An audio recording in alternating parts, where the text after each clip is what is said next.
그러니까 플라스틱은 우리 일반 소비자들은 그냥 단일한 플라스틱으로 이해를 하는데요. 실제로는 굉장히 다양한 재질들이 있고요. 그 플라스틱 재질별로 물성이 달라요.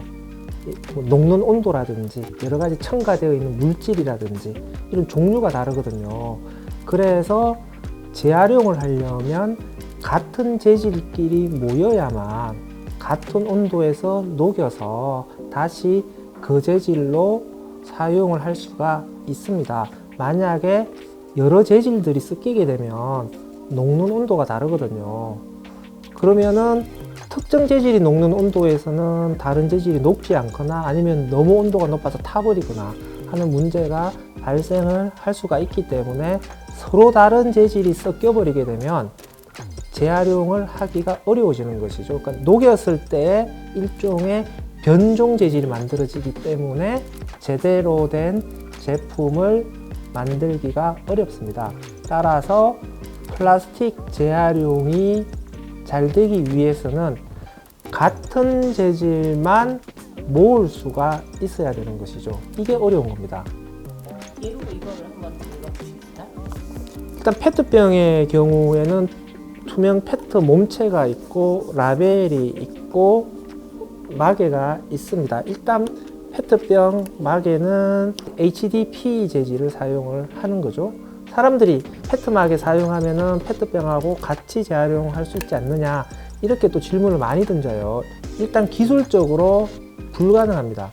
페트병에 페트마개를 사용하게 되면요, 딱딱한 병 입구에 딱딱한 마개를 사용하기 때문에 밀봉성이 떨어져요. 그러니까 음료가 새어 나오는 것을 완벽하게 차단할 수가 없습니다. 그래서 마개로서의 기능성이 떨어지는 문제가 발생을 하는 거죠. 그래서 일단 페트병과는 다른 재질의 마개를 사용할 수밖에 없다라고 하는 거죠. 그러면은 페트병을 재활용할 때는 재질이 다르기 때문에 분리해서 따로따로 재활용을 해야 되는데요. 만약에 페트병 마개를 떼서 이 자체로 따로 배출을 하게 되면 분리수거 후에 선별장이라고 하는 곳에 가서 다시 플라스틱의 재질별로 선별하는 과정을 거치게 되는데, 마개는 굉장히 크기가 작단 말이에요. 그러면 선별하는 컨베이어 벨트 위에서 이 크기가 작은 것 하나하나까지 골라내기가 어렵습니다.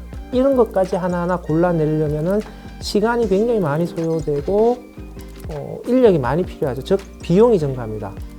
이렇게 부피가 작은 플라스틱은 쓰레기로 다 빼버립니다. 쓰레기로 처리가 되는 것이죠. 만약에 이 마개를 재활용을 하려면 두 가지 방법을 써야 돼요. 마개만 따로 모아서 마개끼리 재활용을 하거나 아니면 페트병 마개에 붙여서, 그러니까 페트를 이게 이제 압축을 한 다음에 페트병 뚜껑을 닫아서 배출을 하게 되면은 재활용하는 업체에서 재활용하는 공정에서 이 마개는 물에 뜨고요, 이 페트병은 물에 가라앉습니다. 그러니까 물에 뜨고 가라앉는 성질을 이용해서 가라앉은 페트병은 페트병끼리 모아서 재활용하고 물에 뜬 마개는 마개끼리 모아서 재활용을 하게 되는데, 그럼 이렇게 재활용하는 것이 더 효율적이지 않느냐. 그러니까 차라리 마개를 떼서 마개만 따로 모으기보다는 마개를 닫아서 배출하는 프로그램이 더 좋은 거 아니냐, 또 이렇게 질문을 하시는데요. 페트병 재활용하는 업체로 가서 마개를 따로 그 공정에서 모으게 되면은 이물질이 많이 섞이게 됩니다. 그렇기 때문에 마개끼리 따로 모을 수는 있지만 마개의 오염의 발생을 하기 때문에 마개만 깨끗하게 따로 모으는 것에 비해서는 재생원료의 재질이 떨어지게 되는 것이죠. 그래서 제일 좋은 방법은 마개만 따로 모을 수 있는 프로그램이 있으면 이 프로그램에 따로 모으는 것이 제일 좋다라고 하는 것이고요. 차선책으로서 페트병에 그냥 마개를 닫아서 페트병 재활용하는 업체에서 모아서 재활용하자, 이렇게 가는 거죠.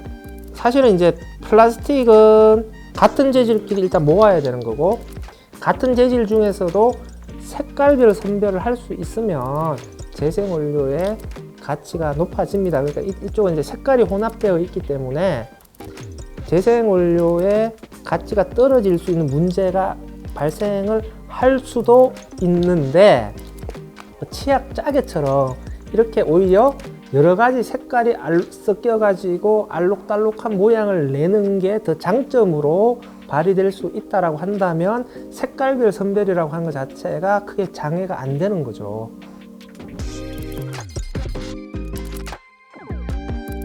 그러니까 일단은 비행 분석에서 비행에 해당되는 거잖아요. 비우고 행구라는 거잖아요. 그러니까 왜 우리가 분리배출할 때 비우고 행구해야 되냐? 두 가지 측면에서 생각을 해야 됩니다. 첫 번째는 어쨌든 내용물이 잔류를 하게 되고 그 오염 물질이 묻어 있게 되면은 선별하는 공정에서 선별 작업자의 위생 환경이 나빠지게 되는 거죠. 일반 쓰레기를 종량제 봉투로 배출한다라고 했을 때 쓰레기가 종량제 봉투 안에 들어가면 그 이후부터는 쓰레기가 사람과 접촉하는 과정이 최소화돼요. 왜? 소각장 같은 경우에도 다 집게로 소각로 안에 다 집어넣기 때문에. 그리고 매립장 같은 경우에도 그냥 장비를 이용해서 그냥 다 매립을 해버리기 때문에 작업자들이 쓰레기와 접촉하지는 않습니다. 그런데 재활용품의 경우에는 선별을 해야 되기 때문에 그 전 과정 자체가 쓰레기와 작업자가 접촉하는 과정들을 거치게 돼요. 그렇게 되면 우리가 더럽게 버리게 되면 작업하는 곳에 위생 환경이 너무 나빠지게 되죠. 악취가 나오게 되고 파리가 들끓게 될 것이고 또 온갖 세균들이 들끓게 되겠죠. 그러면 그것을 접촉하는 작업자들의 경우에는 잘못하면은 위생적으로 위험한 상황에 처해질 수도 있는 것이죠. 선별 작업 하시는 분들이 그래서 손톱 곰팡이 같은 것에 걸릴 수 있다라고 얘기하는 것이 다 바로 이런 이유 때문에 그렇거든요. 그래서 선별 작업자들의 위생을 보호해 주기 위해서 깨끗하게 배출하는 것은 분리 배출하는 사람의 기본적인 예의다. 두 번째로는 재생원료의 품질 때문에 그런 거죠. 지금 요즘 인터넷에서 또 댓글이나 이런 것들을 보게 되면 플라스틱 재활용하는 공정에서 세척을 하는데 그럼 왜 우리가 굳이 씻어서 버려야 되냐? 그냥 우리는 그냥 버리면 뒤에서 알아서 다 해야지. 일단 위생의 문제가 나빠지고 재활용 공정에서 씻어서 재활용을 한다고 하더라도 들어올 때 더럽게 들어와 버리면 여기서 씻어도 이물질을 제거하기가 힘들어요. 그러니까 깨끗한 상태로 들어와야 이물질을 더 완벽하게 제거해서 깨끗한 상태의 재생원료를 만들 수가 있는 것이지 들어올 때부터 더럽게 들어와 버리면 재활용 공정에서 힘들어요. 그러다 보니까 나쁜 재생원료가 나올 가능성이 높아집니다. 그렇기 때문에 시작이 출발점이 좋아야 되는 거지 출발점부터 삐끗해 버리면 그 결과는 안 좋아요. 그래서 고품질의 재생원료를 확보하는 출발점은 분리배출하는 소비자의 손에서 시작한다라고 하는 거죠. 이게 소비자의 책임이면서 소비자의 의무예요. 이것을 우리가 간과해서는 안 됩니다. 소비자로서의 누려야 할 권리와 소비의 결과로서 책임져야 될 것들은 명확하게 구분을 해야 돼요. 사람들이 헷갈립니다. 마치 씻지 않고 더러운 상태로 버릴 수 있는 것이 소비자의 권리인 마냥 주장하는 사람들이 있어요. 혼동하고 있는 겁니다.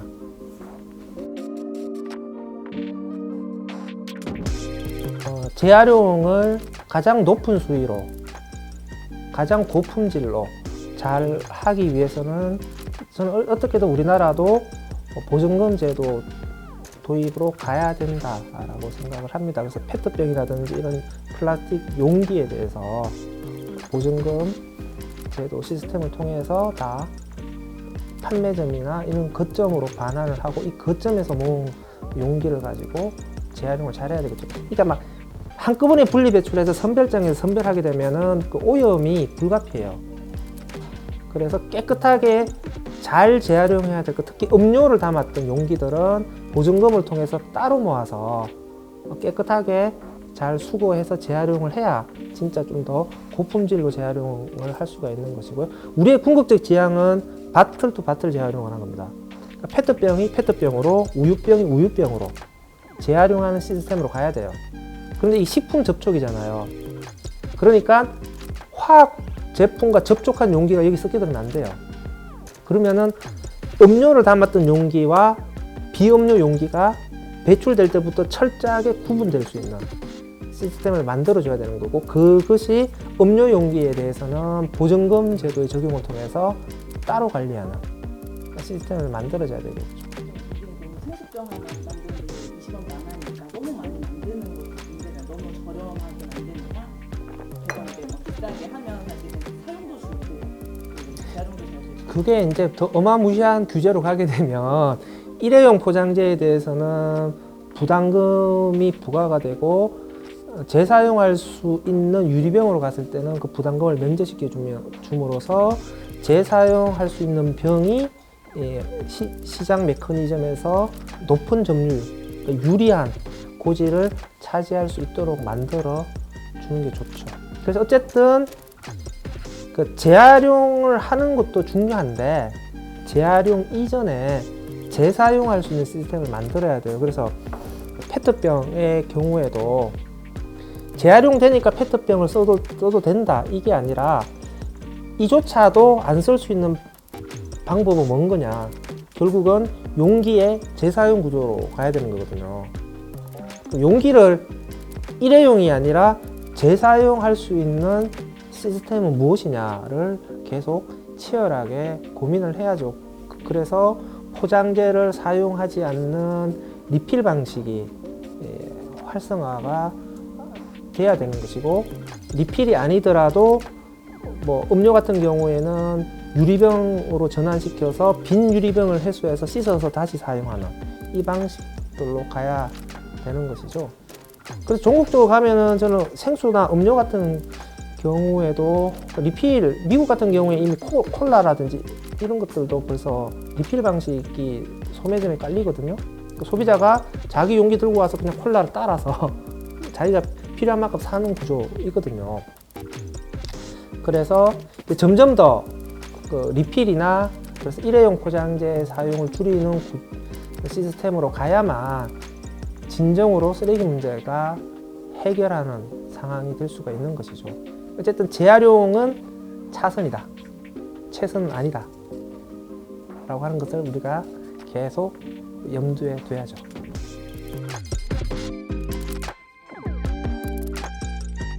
종이팩이 세부적으로 살균팩과 멸균팩으로 구분이 되는 것이고, 이 살균팩은 대표적인 게 종이팩인 거고요. 멸균팩은 이제 주스나 두유 이런 음료를 담는 팩인데요. 일단은 그 음료로 담기 때문에 음료와 접촉했을 때 종이가 풀어지면 안 되잖아요. 그래서 종이 포장 용기의 그 양면에 비닐을 코팅하는 거죠. 종이에 비닐이 코팅되어 있으면 종이 섬유가 풀어지는데 시간이 걸리기 때문에 일반 폐지하고 섞이면 재활용이 안 되는 거죠.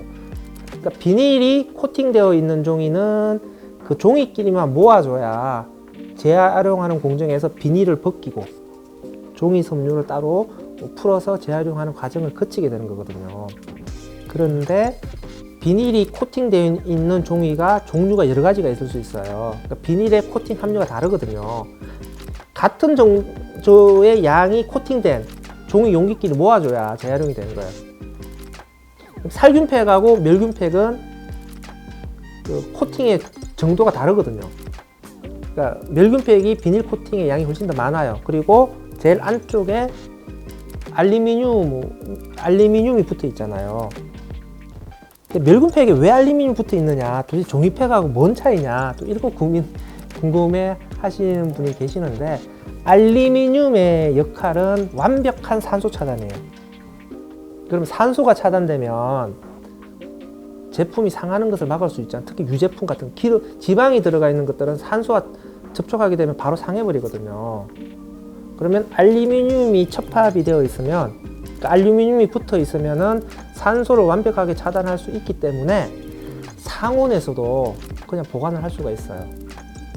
그래서 멸균팩은 상온에서 보관이 가능하잖아요. 그런데 살균팩, 우유팩 같은 경우에는 산소 차단 기능이 완벽하지 않기 때문에 상온에서 보관하면 바로 상해버려요. 그래서 냉장 보관을 해야 되죠. 그래서 혹자는 멸균팩이 살균팩에 비해서 훨씬 더 친환경적이다라고 주장하시는 분이 계시는데, 상온 보관이 가능하기 때문에 에너지 사용이, 유통 과정에서 에너지 사용을 줄일 수 있다. 이걸 또 장점으로 내세우는 분이 계십니다. 어쨌든 우리가 재활용의 관점에서 보게 되면 어쨌든 미세하게 두 팩의 구조가 다르기 때문에 같이 섞이면은 서로가 서로의 재활용을 방해해요. 따라서 제지회사에서 재활용을 하려면 우유팩은 우유팩대로, 멸균팩은 멸균팩대로 따로 모을 수가 있어야 된다. 그래서 우리가 분리 배출할 때부터 멸균팩과 살균팩을 구분할 수 있으면 제일 좋은 거고요.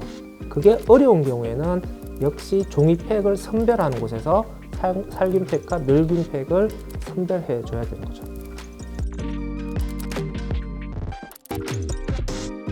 그게 양이 문제거든요. 그러니까 멸균팩 같은 경우에 왜 재활용하는 곳이 한 곳밖에 없냐, 양의 문제예요. 양만 충분하면 그렇게 재활용하는 업체가 많아질 수가 있거든요. 그런데 우유팩 같은 경우에는 단체 급식을 많이 하잖아요. 그러니까 단체 급식을 통해서 많이 회수가 돼요. 그런데 멸균팩 같은 경우에는 단체 급식용이 아니라 주로 일반 소매점으로 유통이 되거든요. 그러면 통상적인 우리 분리배출 체계에서 멸균팩을 수거를 해야 되는데, 여기서는 우유팩이나 멸균팩이나 다 폐지에 많이 섞여 들어가면서 별도 수거가 잘 되지 않습니다. 그러니까 생산해서 풀리는 양보다 분리수거되는 양이 멸균팩이 상대적으로 훨씬 더 미미한 거죠. 그러니까 살균팩은 훨씬 더 많이 수거될 수 있는 조건을 갖고 있는 거죠. 단체 급식이라는 요인들 때문에. 그러다 보니까 주로 우유팩 위주로 종이팩은 재활용하는 구조가 만들어졌는데, 멸균팩을 따로 모을 수 있는 구조가 확립되어서 멸균팩의 수거 양이 많아지면 멸균팩의 재활용도 훨씬 더 용이해질 것이다 라고 생각을 합니다.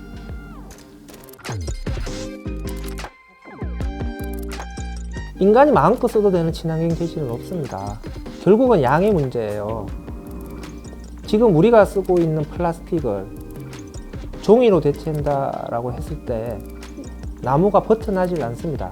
현재 인간이 사용하는 플라스틱은 천연 재질로 대체한다라고 했을 때 그 필요한 천연 물질의 양이 우리의 상상을 초월합니다. 생태계가 절단납니다. 플라스틱이라고 하는 거 있잖아요. 석유라고 하는 것들이 무조건 나쁜 것이냐? 생태계 보호라고 하는 관점에서 보면 석유라고 하는 물질은 상대적으로 굉장히 효율적인 물질이에요. 원료 물질이에요. 왜냐하면은 제품 생산에 필요한 분자들이 굉장히 고농도로 농축되어 있는 물질들이거든요.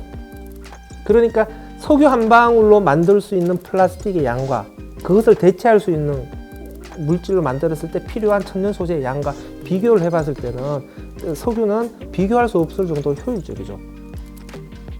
그러면 전체의 양을 줄이지 않는 상태에서 재질만 대체한다라고 하는 것은 실현 불가능한 일일 뿐만 아니라 환경에도 결코 바람직하지 않다라고 하는 겁니다. 따라서 탈플라스틱이라고 우리가 얘기를 하잖아요.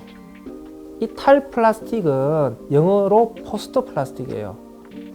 플라스틱 프리가 아닙니다. 플라스틱을 없애자, 플라스틱 없는 세상으로 가자 라고 하는 것은 현대 문명에서 불가능한 미션이에요. 플라스틱이 이미 너무 깊숙이 들어왔고 우리가 쓰는 재료의 물질의 양이 엄청나게 증가를 했습니다. 그러면 탈플라스틱이라고 하는 것은 포스트 플라스틱, 우리가 사용하고 있는 이 플라스틱의 생산 소비 시스템의 문제를 넘어서자라고 하는 거거든요. 그러니까 플라스틱 문제를 해결하자라고 하는 거예요. 그러면 플라스틱의 사용량 자체를 생태계에 문제가 되지 않을 정도로 적정하게 통제하면서 석유로 만든 플라스틱을 단계적으로 천연 소재의 물질로 대체해가는 그런 이행 전략, 소프트 랜딩 전략들이 필요한 것이죠. 이런 것 없이 플라스틱만 아니면 돼 라는 식의 맹목적인 플라스틱 전환 전략은 오히려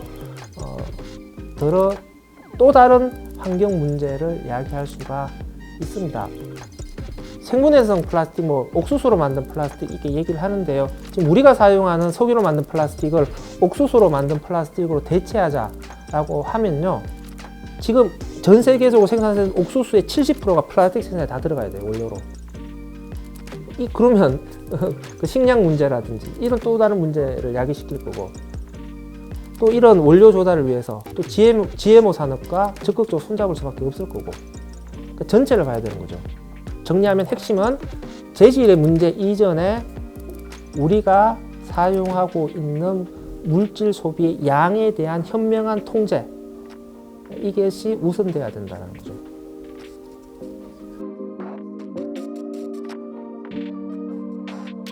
플라스틱 아드도 엄청나게 많은 지금 오해가 발생을 하는데요. 플라스틱 아드도 선별하면 고체 연료로 쓸 수 있어요. 그냥 선별을 안 할 뿐이지. 지원금을 안 주니까. 그러니까 이 부분은 그러니까 아드가 없는 게 제일 좋겠죠. 그런데 플라스틱으로 포장재를 사용할 경우에는 복합 재질을 안 쓸 수가 없습니다.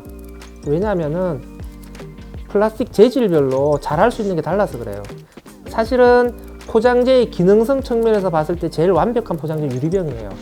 밖으로부터의 위협을 차단해서 안에 있는 내용물을 보호하는 기능성이라고 하는 측면에서 보면은 유리병이 제일 좋아요.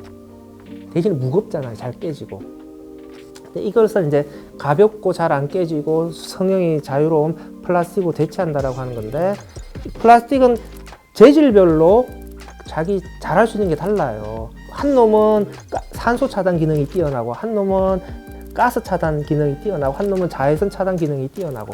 그러면 어떻게 되냐면 그 여러 재질들을 같이 묶어야, 어벤져스 팀을 만들어야 유리병 정도를 대체할 수 있는 포장 용기가 만들어져요. 그러다 보니 자꾸 이제 복합 재질이 증가하는 거죠. 그러니까 우리가 포장재에 요구하는 요구 성능이 높아지면 높아질수록 복합 재질로 갈 수밖에 없는 이런 구조가 만들어집니다. 물론 계속 플라스틱 포장재에 대한 R&D 기술 개발을 통해서 복합 재질을 단일 재질로 전환시킬 수 있는 기술을 만드는 게 좋겠지만, 기술적으로는 쉽지는 않은 과정이다라고 생각을 하고요. 이제 플라스틱을 쓴다라고 했을 때는 복합 재질로 사용된 포장재 용기를 재활용이 잘 될 수 있는 시스템을 만들어줘야 되는 것이죠. 일단 1차적으로는 저는 아드 용기이기 때문에 분리배출하면 안 된다, 쓰레기로 버려야 된다, 이런 식으로 전개되는 것은 바람직하지 않다라고 생각을 합니다. 저는 이건 분리배출의 퇴행이라고 생각해요. 소비자들은 분리배출 표시가 되어 있는 플라스틱 포장재는 그냥 저는 분리배출하는 게 맞다라고 생각합니다. 소비자가 해줘야 될 것은 비닐류와 비닐이 아닌 플라스틱 용기를 구분해서 그냥 분리배출하면 된다고 생각하고, 그 이후에 이것을 재활용하는 것은 정부와 생산자와 재활용 쪽에서의 문제라고 생각해요. 그쪽에서 해결해 줘야 돼요. 소비자들이 해줘야 될 것들은 기본적인 분류를 해주고 오염 물질이 묻어 있지 않도록 깨끗하게 세척해서 해주는, 이 정도 역할만 해주면 된다라고 생각을 하고요. 그러니까 아드 용기라고 해서 재활용이 안 된다라고 하는 것은 결국은 선별장에서 선별을 하지 않기 때문인데, 그러면 선별장에서 선별해서 재활용할 수 있도록 지원을 해줘야죠. 이렇게 하라고 만든 게 생산자 책임 재활용 제도고요. 아드 용기에 대해서도 그래서 소비자가 물건을 살 때 재활용 비용을 이미 다 냈다는 거예요. 그럼 소비자가 아드 용기에 대해서 재활용 비용을 냈는데 그 돈은 어디로 가서 쓰이느냐는 거거든요. 이 문제를 잘 따져봐야 된다고 생각해요. 그래서 이미 소비자는 비용도 내고 분리배출해야 되는 역할도 한 거예요. 그러면 이것을 가져가서 선별해서 재활용해야 되는 것은 생산자와 정부의 역할인 거죠. 그래서 소비자들은 저는 분리배출을 열심히 하고 이것들을 어떻게든 선별해서 재활용하도록 그러니까 요구해야 된다고 생각해요. 그러니까 우리가 분리배출 했으니까 이것은 재활용해줘. 우리가 이미 아드 용기류에 대해서도 재활용 비용을 낸 건데 그것을 다시 쓰레기로 버려라 라고 한다면 뭐예요? 소비자가 이중 부담을 하는 거예요. 그래서 이 부분은 좀 소비자들이 좀 더 냉철하게 판단해야 될 문제다. 그래서 오히려 소비자의 권리로서 요구를 해야 된다. 분리배출이라고 하는 건 한번 태행이 일어나 버리면 그걸 다시 수습하기가 힘듭니다. 지금은 그래서 아드 용기류 같은 경우에는 일단 선별만 하면은 에너지 회수 방법으로 열을 태워서 열을 해소하는 방법으로 일단 재활용 가능해요. 비닐처럼 똑같이 재활용하면 같은 플라스틱이거든요. 그리고 조금 더 진전된 기술들을 적용시켜서 화학적 재활용이나 이런 방식을 통해서 복합 소재의 재활용, 아드 용기를 하더라도 이것을 다시 분해해서 그 플라스틱 원료로 다시 재활용할 수 있는 기술 적용들은 앞으로 계속 개발될 거예요. 그런데 이런 기술이 개발되더라도 이것들만 분리배출해서 따로 모으는 시스템이 받쳐주지 않으면 재활용이 안 돼요. 그러면 기술 개발의 진전들을 대비하는 관점에서도 일단은 따로 분리배출해서 모으는 시스템을 갖춰 놓아야 된다는 거죠. 지금 당장에 선별이 안 된다라고 하는 눈앞의 현실만 보면서 분리배출 하지 마, 쓰레기로 버려. 이렇게 가는 것은 심각한 분리배출의 태행이고 우리의 미래를 잡아먹는 거예요. 그래서 우리는 분리배출 하면서 당당하게 해줘! 라고 요구를 해야 되는 거죠. 혹시 얘기 한 번 더 하고 싶었어 라고 하는 거 있으면 한 가지 정도 더. 요새 제일 많이 받는 질문. 네. 배달 용기. 요새 분리배출 결벽증이 진짜 심각해서 그러니까 세척을 어디까지 해야 되냐 이게 논란이 돼요. 그 배달 용기에 국물 자국이 조금이라도 배어 있으면 재활용 안 된다고 쓰레기로 버려라 이런 정보들이 많이 돌아요. 이게 잘못된 정보예요. 음식물 찌꺼기만 잘 세척해 주시면 국물이 배어 있어도 분리배출 하시면 됩니다. 재활용 됩니다. PP 재질이기 때문에 국물 자국이 배어 있어서 얼룩이 지게 되면은 재활용에 어려움이 발생되는 것은 스티로폼 재질하고 페트 재질들이에요. 그러니까 페트하고 스티로폼은 색깔에 극도로 민감한 까칠한 녀석들이에요. PE하고 PP는 색깔이 너무 다양해가지고 색깔별 선별을 포기한 그런 재질들이에요. 가정에서 나오는 PE, PP 플라스틱은. 그래서 국물 자국이 들어가서 색깔이 좀 배어 있다고 하더라도 재활용해서 탈락하지는 않습니다. 그래서 그냥 쓰레기로 버리기보다는 분리배출하는 게 중요하다고 생각을 합니다. 그래서 잘못된 분리배출에 휘둘리지 마시고 조금 더 정확한 분리배출 정보를 습득하는 노력들을 조금만 더 잘 해주셨으면 좋겠습니다.